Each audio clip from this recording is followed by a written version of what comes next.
اللہ کی بہترین نعمت ایک اچھے دوست کا مل جانا ہے۔ خدا کی بے انتہا نعمتوں اور اس کے احسانات کا شکریہ انسانی طاقت سے باہر ہے۔ جو بندہ خدا کی بخشی ہوئی دولت میں سے خدا کے بندوں کا حق نہیں نکالتا، اس کا مال ناپاک ہے، اور مال کے ساتھ اس کا نفس بھی ناپاک ہے۔ سخی کو سخاوت کرتے وقت جو خوشی ہوتی ہے، اس کا اندازہ بخیل کبھی نہیں کر سکتا۔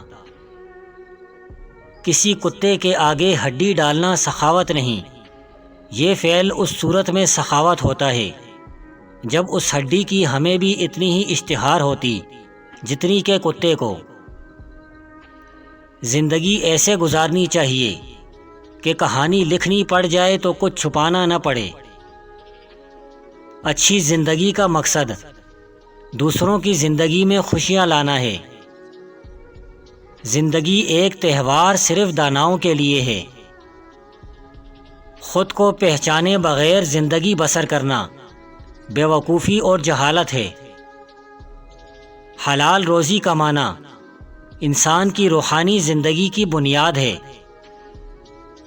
اگر تم بوڑھے ہو گئے ہو تو انجیر خربوزے کے بیچ اور چھوٹی شہد رات کو کھا لیا کرو، جوان ہو جاؤ گے۔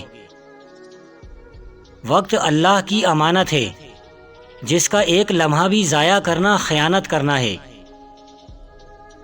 بیرونی آنکھوں سے انسان موجودات کو دیکھ سکتا ہے، مگر بغیر تعلیم کی روشنی کے اس کی حقیقت کو نہیں جان سکتا۔